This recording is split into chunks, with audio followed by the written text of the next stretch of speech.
I'm Dr. Nupur Jha, third year junior resident, Department of Radiology, Sion Hospital, and I am presenting the radiological doppelgangers, same level, different story, epidermoid versus myxopapillary ependymoma, a comparative case study under the guidance of Dr. Anaga Joshi, professor and head of department, Department of Radiology, Sion Hospital, Mumbai. Myxopapillary ependymoma and epidermoid cyst are two distinct spinal pathologies that can present with overlapping imaging features, particularly in the lumbosacral region. Myxopapillary ependymoma is a WHO grade 2 tumor that arises from the ependymal cells lining the spinal cord. Epidermoid cysts are benign inclusion lesions composed of keratin debris. Myxopapillary ependymoma typically involves the conus and filum terminale, appearing as a T2 hyperintense intramedullary lesion with cord expansion, whereas the epidermoid cysts present as intradural extramedullary lesion, most frequently involving the lumbosacral region around the cauda equina. Less commonly, it can present as intramedullary lesion as well. The distinctive features on MRI include hemorrhagic cap sign and intralesional hemorrhage in case of myxopapillary ependymoma and restricted diffusion in case of epidermoid cyst. MRI plays a pivotal role in the evaluation of spinal lesions as features like hemorrhage seen in ependymomas and restricted diffusion, which is characteristic of epidermoid cyst, can be reliably detected on MRI. Thus, MRI is essential not just for detection, but for differentiation between lesions with otherwise similar appearances, directly impacting diagnosis and management. So, this was the first case wherein a 27-year-old male presented with progressive imbalance associated with swaying to the right side since 15 years. The patient is also a known case of CKD on hemodialysis, hence, only a plain scan was done. So on T1 and T2 axial images, a well-defined intramedullary lesion appearing T1 isointense, T2 heterogeneously hyperintense as regards to the cord, causing cord expansion and complete effacement of the subarachnoid space was noted. On the sagittal images, the lesion is seen involving the dorsolumbar spinal cord, conus medullaris, and proximal portion of the filum terminale, extending from inferior end plate of D11 to body of L3 vertebra. An ill-defined T1 hyperintense, T2 stir hypointense component showing blooming on FFE is noted in its inferior aspect, likely representing intralesional hemorrhage. Thin T1 hyperintense, T2 hypointense rim showing blooming on FFE is noted at its superior aspect, suggestive of the hemorrhagic cap sign. On stir core image, the lesion appears heterogeneously hyperintense on stir with hypointense component showing blooming on FFE in its inferior aspect and thin stir hypointense rim showing blooming on FFE at its superior aspect, likely representing intralesional hemorrhage and hemorrhagic cap sign respectively. On T2 axial image, the lesion is seen encroaching upon the bilateral neural foramina with its widening and compressing the exiting nerve roots. It is also seen compressing and displacing the traversing nerve roots laterally. On diffusion-weighted imaging, the lesion shows few patchy areas of restricted diffusion with corresponding low ADC. On CT cuts, on sagittal cuts, the lesion is seen causing the posterior vertebral body scalloping at D12 to L2 vertebral levels, and also the spinal canal is widened as at these levels. On the axial CT cuts, a thin peripheral rim of calcification is noted along the right lateral aspect, with few foci of calcification in the inferior aspect of the lesion.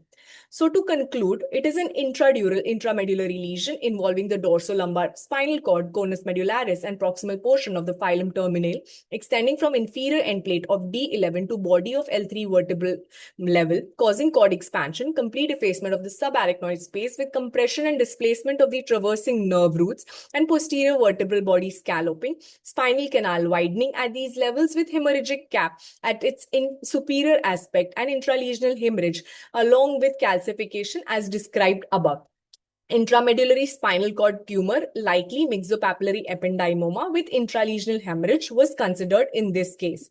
So the characteristic features of the myxopapillary ependymoma include the hemorrhagic cap sign, that is peripheral hemosiderin deposition creating characteristic hypointense rim on T2 weighted imaging, highly specific for ependymoma, intralesional hemorrhage, variable signal intensities reflecting acute and chronic blood products within the tumor matrix, vertebral scalloping that denotes the long-standing mass effect causing remodeling of the posterior vertebral bodies, and neural compression, that is the mass effect effect on the surrounding neural structures, correlating with clinical symptoms of imbalance.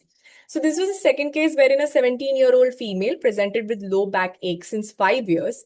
And on T1 and T2 sagittal and T1, T2 axial images, a well-defined lobulated intramedullary intradural lesion appearing T1 isointense as regards to the cord, T2 hyperintense is seen involving the dorsolumbar spinal cord, conus medullaris, and proximal portion of the filum terminale, extending from D12 to L1 intervertebral disc to body of L3 vertebra. The lesion is causing posterior vertebral body scalloping at L1 to L3 vertebral bodies. On post-contrast images, we can see that the lesion shows mild peripheral enhancement, and on stir, the lesion appears hyper-intense.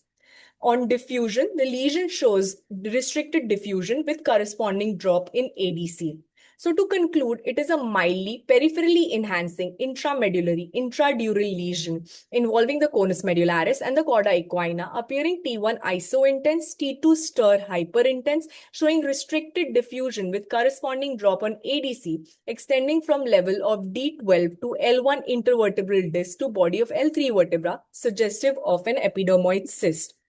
So the distinctive imaging features of epidermoid cyst include absence of the hemorrhagic cap sign. There is no peripheral hemosiderin rim visible on T2 weighted sequences, no internal hemorrhage, homogeneous lesion, which is consistent internal architecture without heterogeneity, and strong restricted diffusion, that is marked hyperintensity on DWI with corresponding low ADC values, which is the key differentiator.